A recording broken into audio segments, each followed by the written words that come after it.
Hai teens, apa kabar? Kita berjumpa dalam program Sahabat Remaja di channel YKB TV bersama Fakultas Psikologi Universitas Kristen Satya Wacana Salatiga. Saya Arthur Huai. Kita akan berbincang tentang hal-hal yang berkaitan dengan dunia remaja. Kali ini dengan topik mengenal sosial media fatigue pada remaja. Penggunaan media sosial di kalangan teman-teman remaja saat ini semakin populer sehingga cenderung menimbulkan dampak negatif serta berbagai permasalahan yang disebut social media displacement yang kemudian mengarah pada social media fatigue. Teman-teman perlu tahu bahwa social media fatigue merupakan respon emosional negatif yang muncul dalam diri kita terhadap aktivitas media sosial, seperti kelelahan, kebosanan, ketidaktertarikan, dan ketidakpedulian.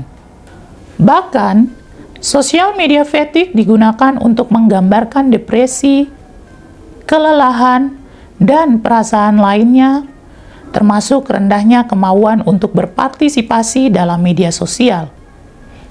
Munculnya sosial media fatigue di kalangan teman-teman remaja karena adanya berbagai macam faktor.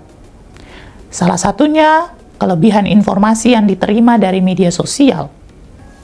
Ada juga masalah privasi, persoalan lingkungan hidup sehari-hari, dan kecemasan yang mengarah pada karakteristik kepribadian teman-teman.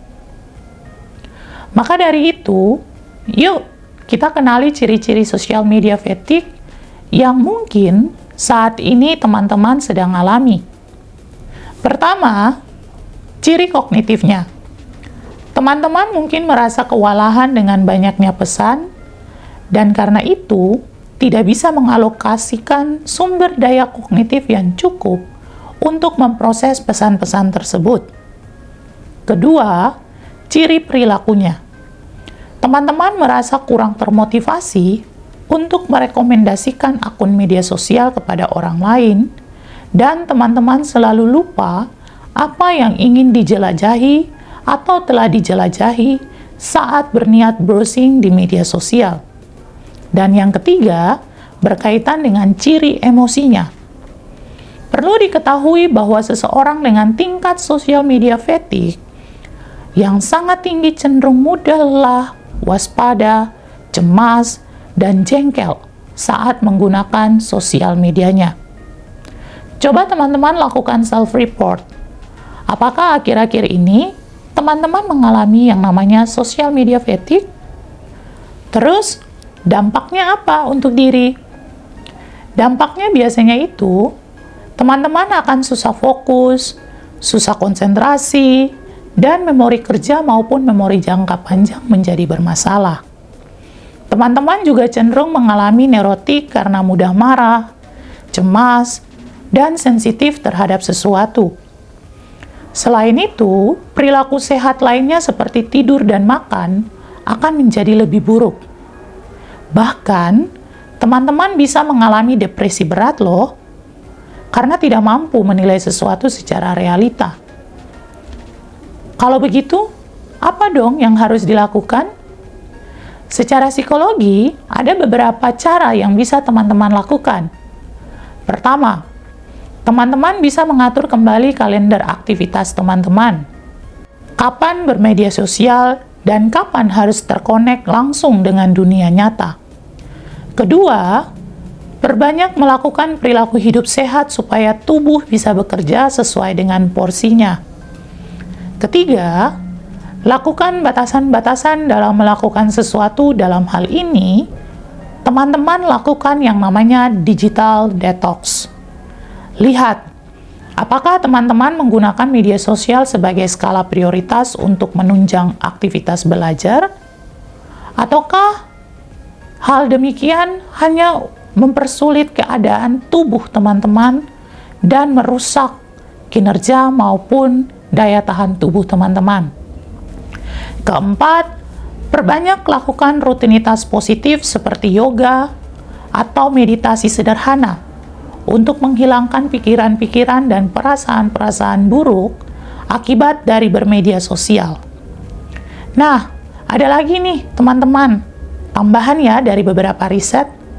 Ternyata di tahun 2018, Hill Holiday merilis Z Generasi Social Media Survey Report yang menunjukkan bahwa lebih dari separuh anak muda, yaitu 64% pengguna media sosial, telah mengurangi penggunaan media sosial dengan mengambil istirahat sementara dari satu atau lebih platform media sosial.